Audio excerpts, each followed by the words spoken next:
आज से हजारों साल पहले जब ये दुनिया शक्तियों से समृद्ध थी, जादू धरती पर नदियों की तरह बहता था, तब फलता फूलता था इतिहास का सबसे बड़ा और रहस्यमयी माहेशमती साम्राज्य। ये कोई साधारण राज्य नहीं था। यहां हवा में तंत्र मंत्र की शक्ति गूंजती रहती थी। विशाल कायबाज नीले आकाश में उड़ते थे।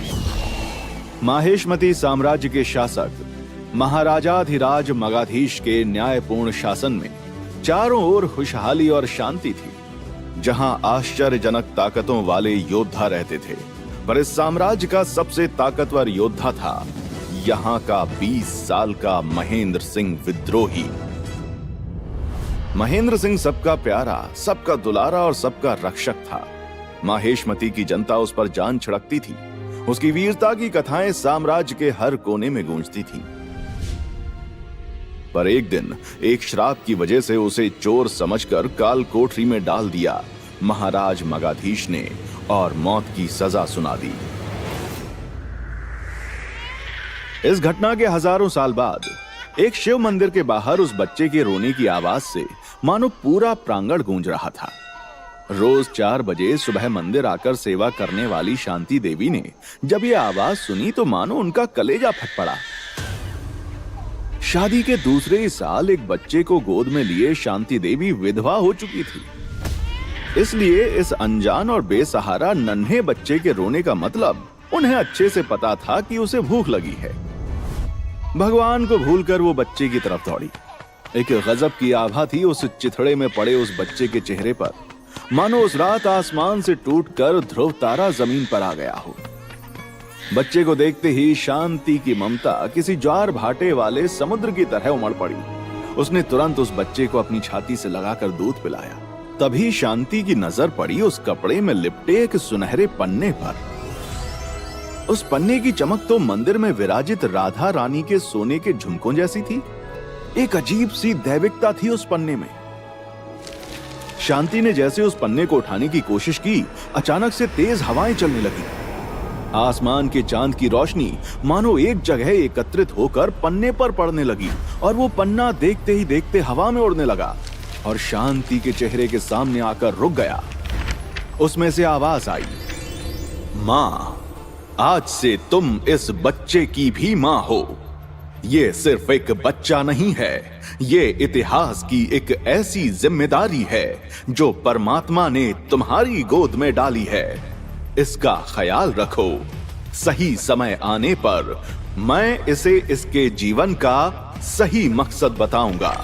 ये कहते ही पन्ने की रोशनी गायब हो गई और वो सूखे पत्ते की तरह जमीन पर गिर पड़ा। शांति समझ चुकी थी कि ये कोई साधारण घटना नहीं थी। वो बच्चे को और उस पन्ने को लेकर घर चली आई। देख सत्तू, तेरा छोटा भाई आया है। शांति ने जैसी अपने बड़े बेटे सत्यम उर्फ 3 साल के सत्तू को आवाज लगाई, वो किसी रेलगाड़ी की तरह भागता हुआ मां से आ लिपटा। इस नए बच्चे को देखकर उसकी आंखें ऐसे खिल उठी मानो कोई बिछड़ा यार मिल गया हो। देखते ही देखते दोनों बच्चे बड़े होने लगे और साथ में पूरे कप्तानगंज में बढ़ने लगी उनकी शरारतों की कहानियां। देख शांति, समझा दे अपने बेटे को, मेरी बंधी गाय खोल के भगा दी दोनों ने। एक पड़ोसी ने कंप्लेन की, जिस पे 8 साल का मुन्नू तपाक से बोला, गाय ही तो भगाइए, कौन सी आपकी लुगाई भगाइए जो इतनी टेंशन ले रहे हो अंकल। मुन्नू के मुंह से इन मधुर वचनों को सुनकर माँ के हाथों की कुटाई तो निश्चित थी। दोनों भाई तबीयत से कूटे गए। अब मानो ये तो रोज का प्रोग्राम हो चुका था, पर एक दिन मामला काफी सीरियस हो गया। मुन्नू और सत्तू मोहल्ले के बच्चों के साथ क्रिकेट खेल रहे थे। मुन्नू की बैटिंग की बारी थी और जीतने के लिए अंतिम गेंद पर 6 रन बनाने थे। मुन्नू हार मानने वालों में से तो था नहीं, पर आज इज्जत बचती हुई नजर नहीं आ रही थी मुन्नू को। इसलिए उसने मन ही मन प्रार्थना की, काश कि ये छक्का लग जाए। जैसे ही मुन्नू ने सोचा, उसके बल्ले से बिजलियां कौंधने लगी। सब डरने लगे और जैसे ही उस बल्ले ने आती हुई गेंद को छुआ, वो बॉल सनसनाते हुए किसी रॉकेट की तरह मानो अंतरिक्ष की तरह उड़ान भर चुकी थी और मुन्नू के हाथ में पड़े उस बैट की धज्जियां उड़ चुकी थी।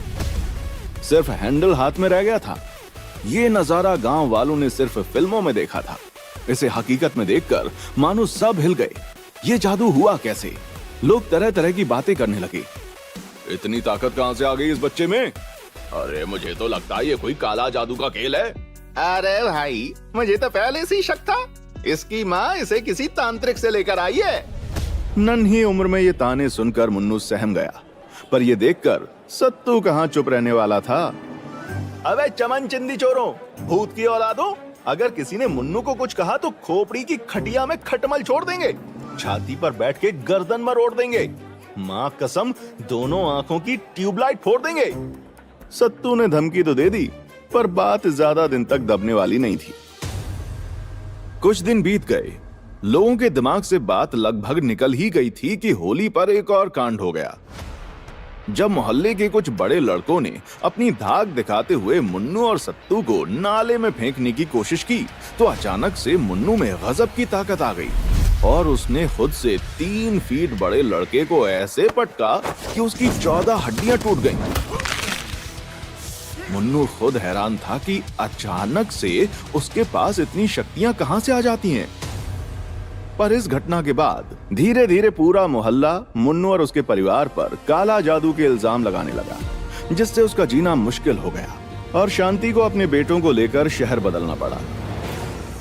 मुन्नू ने उस घटना के बारे में कई बार माँ से पूछा, लेकिन माँ ने हर बार बहाने से बात टाल दी, क्योंकि पन्ने ने उनको कहा था कि समय आने पर वो खुद मुन्नू को सब कुछ बताएगा। इस जानकारी से अनजान मुन्नू इस जिंदगी और दुनिया को अपना सच मान बैठा था। जैसे जैसे मुन्नू बड़ा हुआ और 18 साल की उम्र में उसने कॉलेज की सबसे खूबसूरत लड़की रिया को देखा, वैसे ही भावनाओं और इच्छाओं ने मुन्नू के दिलों दिमाग पर ऐसे आक्रमण कर दिया जैसे कोई दुश्मन देश रात के अंधेरे में पूरे दल बल के साथ कब्जा करने के लिए आक्रमण करता है। वैसे तो मुन्नू एक सख्त लौंडा है, पर इस अचानक हुए आक्रमण में वो अपनी बॉडी का एक बहुत ही इम्पोर्टेंट हिस्सा, अपना दिल गंवा बैठा और रिया के प्यार में आत्मसमर्पण कर दिया। गरीब मुन्नू के पास रिया को घुमाने के लिए ना तो कोई लग्जरी गाड़ी थी और ना ही डेट पर ले जाने के लिए पैसे। पर मुन्नू तो ठहरा मुन्नू, उसे पता नहीं था, पर आत्मा से तो वो एक महान योद्धा था। परिस्थितियों से बिना लड़े हार कैसे मान लेता। एक दिन उसने तय किया कि वो रिया को अपने दिल की बात बताएगा। उसे यकीन था कि रिया ऐसी लड़की है जो पॉकेट में पैसे से ज्यादा उसके प्यार को देखेगी और उसे स्वीकार कर लेगी। पर समय ने तो मुन्नू के लिए कुछ और ही तय कर रखा था और अब वो समय आ चुका था जब मुन्नू को उसका असली मकसद मिलने वाला था, क्योंकि दुनिया में बड़े बड़े कांड दिल टूटने से ही शुरू होते हैं और खोपड़ी टूटने पर खत्म। मुन्नू ने अपने परम मित्र और भाई सत्तू से राय ली। प्यार के मामले में बेचारा सत्तू भी 0 बटा सन्नाटा ही है, पर राय देने में तो चाणक्य बनने में देर नहीं लगती। सत्तू की सस्ती राय लेकर मुन्नू उस दिन एक हाथ में अपना दिल, दूसरे हाथ में 10 रुपए का गुलाब का एक फूल लिए कांपती टांगों के साथ रिया के पास जाकर खड़ा हो गया। रिया अपनी सहेलियों के साथ बातें कर रही थी। अचानक से सब चुप हो गए और घात लगाए बिल्लियों की तरह उसे घूरने लगे। मुन्नू ने इमोशंस को थोड़ा कंट्रोल किया और अपने दिल की बात ऐसे बोली जैसे टीवी पर न्यूज पढ़ी जा रही हो। रिया, तेरे हुस्न पर मैं 2 जहां वार दूं, तू कहे तो 2-4 बंगले और 4-5 कार दूं। एक बार मेरे प्यार को स्वीकार कर ले मेरी जान, तेरे प्यार में पाजी जैसा हैंडपंप उखाड़ दूं। ये सुनते ही सारी लड़कियां हंस पड़ी। मुन्नू ने सुन रखा था कि लड़की हंसी तो फंसी, पर उसे पता नहीं था कि आज वो फंसने वाला है बुरी तरह से। रिया ने तुरंत अपने हंसी के पीछे की घृणा दिखाते हुए मुन्नू से कहा, तुम जैसे फटीचर भिखारी की गर्लफ्रेंड बनूंगी मैं? हाँ, रिया मल्होत्रा नाम है मेरा, तुमने सोच भी कैसे लिया ये? रिया की बात सुनकर मुन्नू का चेहरा ऐसे उतर गया जैसे बारिश आने पर सूखते कपड़े उतार लिए जाते हैं। बाकी लड़कियों की कटाक्ष वाली हंसी मानो उसकी आत्मा में सुइयां चुभ हो रही थी। रिया ने इंसल्ट जारी रखी, सुनोए, तेरी औकात नहीं है साइकिल खरीदने की और तू मेरे लिए 2-4 बंगले और 4-5 कार खरीदेगा? भिखारी कहीं का। मुन्नू शॉक था, उसकी ऐसी बेइज्जती आज तक नहीं हुई थी। तू जानता भी है मेरा बॉयफ्रेंड कौन है? इस शहर के सबसे बड़े बिजनेसमैन सिंघानिया का बेटा, कुणाल सिंघानिया। अगर उसे पता चला ना कि तूने ऐसी वैसी हरकत की है तो वो तुझे जान से मार देगा। तुझे देखकर ऐसा लगता है कि तेरे पास तो कफन तक के पैसे नहीं होंगे। कोई नहीं, भेज देना किसी को मेरे पास। तेरा प्यार होने के नाते मैं तेरे फ्यूनरल में तो हेल्प कर ही सकती हूँ। ये सुनते ही मुन्नू के दिलो दिमाग में मानो परमाणु विस्फोट हो गया हो, जिसकी वजह से उसके सपनों का महल मलबे में तब्दील होकर आंखों से बहने को तैयार है। पर मुन्नू इतना कमजोर नहीं है। वो अपने कंधे पर अपनी इज्जत की लाश को ढोता हुआ रिया को बिना कुछ कहे वहां से चला आया। अबे, गलती तेरी थी। मेरी दी हुई कविता को सही रोमांटिक अंदाज में बोला होता ना तो वो कभी मना नहीं करती। अपने कमरे में बैठे सत्तू ने सांत्वना देते हुए मुन्नू से कहा। उस समय मुन्नू को लगा कि अगर बाय चांस सत्तू उसका भाई नहीं होता तो वो उसकी खोपड़ी तोड़ देता। मुन्नू के अंदर मानो तूफान सा आया हुआ था। अबे यार सत्तू, आज तक हमारी बहुत बेइज्जती हुई है, पर इतनी बड़ी बेइज्जती बर्दाश्त नहीं हो रही बे। ये गरीब होना बहुत बड़ी बीमारी है। अब कुछ तो करना होगा अमीर बनने के लिए। हाँ, अब तू देखना, ठुकरा के मेरा प्यार वो मेरा इंतकाम देखेगी। मुन्नू अपनी फ्यूचर प्लानिंग सत्तू से शेयर कर ही रहा था कि अचानक दरवाजे पर नॉक हुआ। मुन्नू ने जाकर दरवाजा खोला तो देखा कि रिया का बॉयफ्रेंड कृणाल दरवाजे पर खड़ा हुआ है। मुन्नू कौन है यहाँ? कृणाल ने पूछा। मुन्नू उसे पहचानता नहीं था, इसलिए उसने भी तैश में जवाब दिया। अबे मैं हूं बे, क्या काम है? इससे पहले मुन्नू कुछ बोलता, उसने देखा 3-4 गुंडे अपने हाथ में हथियार लिए दरवाजे के अंदर धड़ल्ले से घुसे और मुन्नू को पकड़ लिया। मां शांति ने जब ये देखा तो वो भाग कर आई। क्या बात है, क्या चाहिए आप लोगों को? छोड़ो मेरे बेटे को। शांति ने सख्त लहजे में पूछा। तेरे मुन्नू की जान। कृणाल की ये बात सुनकर सब हक्के बक्के रह गए। कृणाल ने अपनी कमर से गन निकाली और मुन्नू पर तान दी। तो तेरी हिम्मत हुई मेरी गर्लफ्रेंड को प्रपोज करने की? हाँ, ये देखकर मां गिड़गिड़ाने लगी। नहीं, छोड़ दो मेरे बेटे को। इसने जो भी गलती की है मैं माफी मांगती हूँ। आज से ऐसी गलती नहीं होगी। मां को गिड़गिड़ाता देखकर मुन्नू अपने आप को अंदर से धिक्कारने लगा, क्योंकि वो कुछ नहीं कर पा रहा था। गलती तो तब होगी ना जब ये जिंदा बचेगा। इसे तो आज सबक सिखाना ही पड़ेगा, ताकि बाकियों को भी मैसेज जाए कि कृणाल सिंघानिया की गर्लफ्रेंड को प्रपोज करने का अंजाम क्या होता है। ले चलो उसे। कृणाल ने इशारा किया और उसके गुंडे मुन्नू के दोनों हाथों को पकड़ के वहां से घसीट कर ले जाने लगे। तभी मां झपटी और कृणाल के हाथों से गन छीनने की कोशिश करने लगी। सत्तू ने भी दूसरी तरफ से आकर कृणाल पर हमला कर दिया, जिससे कृणाल हड़बड़ा गया और उससे गन फायर हो गई और गोली सीधी मां के पेट में जाकर लगी। मां की ऐसी हालत देखकर सब सन्न रह गए। मां! मुन्नू की जोरदार चीख कान फाड़ देने वाली थी। कृणाल और उसके गुंडों ने भी ये नहीं सोचा था कि ऐसा कुछ होगा। इस शौक में मुन्नू गुंडों के हाथ से छूट गया और मुन्नू भागकर मां के पास पहुंचा। मां, तू ठीक तो है मां? मां को घायल देखकर मुन्नू के अंदर गुस्से की आग जलने लगी और देखते ही देखते उसे लगा जैसे उसके अंदर चिंगारियां सी कौंध रही हैं। उसे अपने अंदर ऊर्जा की ताकत महसूस होने लगी और उसने कृणाल के मुंह पर एक मुक्का जड़ दिया। देखते ही देखते कृणाल जमीन से 10 फीट ऊपर उड़ते हुए सीधा छत से जाकर टकराया, जिससे छत में दरार पड़ गई। मुन्नू अपने अंदर इस असीम ताकत को देखकर खुद हैरान था। ये सब देखकर कृणाल के गुंडों ने मुन्नू और सत्तू पर हड़बड़ा कर गोली चला दी। मुन्नू गोली को सत्तू तक पहुंचता हुआ देख रहा था।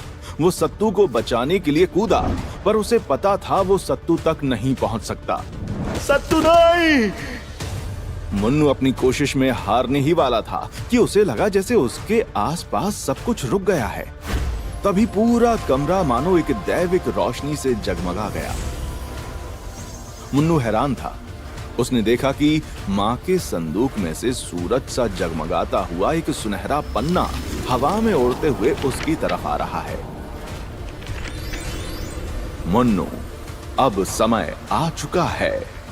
पन्ने से आ रही आवाज सुनकर मुन्नू हैरान हो गया।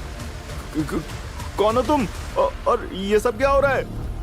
मैं परम वेद का पहला पृष्ठ हूं और तुम्हें तुम्हारे असली मकसद तक ले जाने के लिए आया हूं, जिसके लिए तुम्हारा पुनर्जन्म हुआ है। पन्ने की आवाज सुनकर मुन्नू भौचक्का रह गया। अबे क्या पुनर्जन्म? मेरी माँ और भाई खतरे में हैं। मुझे कहीं नहीं जाना, पहले इनको बचाना है। इन्हें बचाने के लिए तुम्हें खुद पर लगा श्राप मिटाना होगा। तुम्हें माहेशमती जाना होगा। पन्ने की सख्त आवाज सुनकर मुन्नू ने पूछा, मैं उन्हें बचाने के लिए कहीं भी जाने के लिए तैयार हूँ। बोलो कौन सी जगह है माहेशमती? माहेशमती कोई जगह नहीं, ये पूरा संसार है।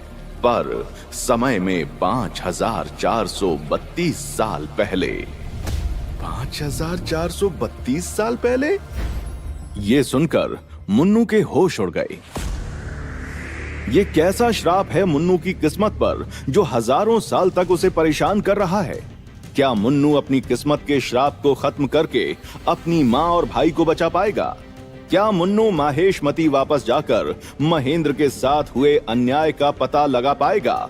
इन सभी सवालों के जवाब जानने के लिए सुनिए रोमांच और तिलिस्म से भरी माहेशमती के वीर मुन्नू की होश उड़ा देने वाली कहानी, माहेशमती की महागाथा। आगे की कहानी जानने के लिए डिस्क्रिप्शन में दी लिंक से डाउनलोड करें पॉकेट FM ऐप।